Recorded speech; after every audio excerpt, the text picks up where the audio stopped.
we all know it's not just a cosmetic problem, it's a progressive medical condition, and we need to realize that it's got a large burden across the globe, including India. Most patients may not have symptoms to begin with, but eventually they land up with symptoms that will affect the quality of life, like heaviness in the legs, tiredness, cramps at night, sometimes itching. These are common problems that basically affect the quality of life, and that's why they might seek for treatment.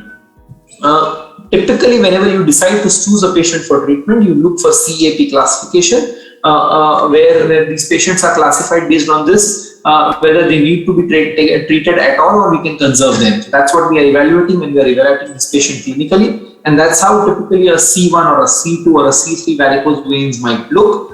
What is the patient seeking? Is he here for just symptoms, or is he here for an appearance, the way it is looking? Because that is what is going to determine the treatment as well as the endpoint of our therapy. And obviously the next question has to be, what are the associated medical conditions like diabetes or DVT, underlying peripheral vascular disease, because that is what is going to determine the kind of workup that you are going to offer to these patients. Look at this patient now. This is something typical. You have a 46-year-old female, ulcer just above the level of the ankle. You have a lot of pigmentation all around that. So when you know that, you ask for a Doppler, and typical Doppler report could be that a saphenofemoral junction is incompetent, a perforator is incompetent, and no DVT. So traditionally, you would advise a laser in such a patient so that the treatment will take care of the venous insufficiency and the ulcer would heal. But when we did the Doppler in this patient, we found something called as deep vein reflux. Remember, whenever you have DVT, a lot of times post anticoagulation, these deep veins may completely recanalize. But during the recanalization, the deep vein valves may also get damaged like superficial veins. So now there is no more anatomical DVT, but this is behaving like a functional DVT. So in such patients, if you treat with laser, these patients will never improve. So you need to know when to offer laser to your patients. And what typically we do is 4-layer dressings. There are different layers we apply. The intent here is to apply 40 millimeters of mercury pressure from outside, and that is what eventually is going to heal the ulcer, and that's what we did in this patient, and finally we could heal the ulcer without doing any procedure. When you have a patient or a procedure which is so good, so perfect, how do you nitpick and make it better?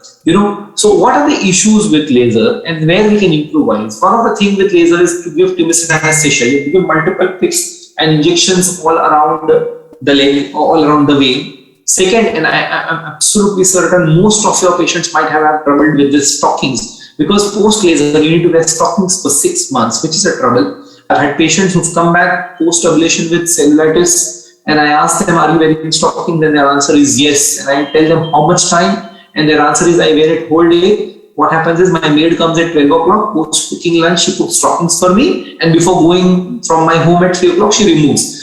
In fact, what is happening is they have had to hire people to put stockings for them. So that's where it needs improvisation and some thermal nerve injury as well. So we have now VenaSeal, which is, and I'll show you a small video of that.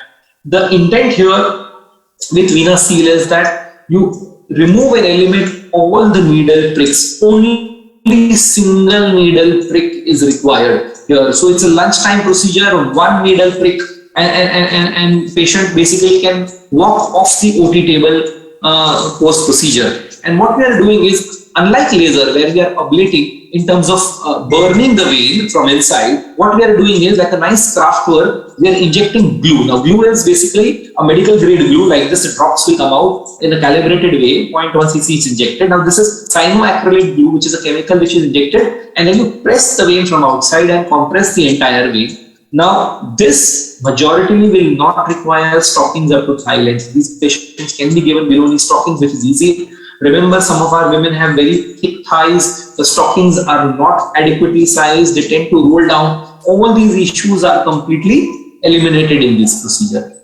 And obviously, whenever we are offering a patient, you need to know it is US FDA approved. It is basically, you need to know the evidence associated with that, and you have a good V-close extension study. And I'll rush through this. I'm going to show you the evidence. We have a V-close randomized control study, which is a 5-year data comparing laser with the VenaSeal and the closure rate close to 96 to 95% in either of them, which is comparable with laser. So this is 3-year data. Now we have Varicose extension, which is the 5-year data associated with that, and you have Waves trial, again 98% closure rate, same as laser or radiofrequency ablation. So in terms of complication, obviously any procedure cannot come without complication.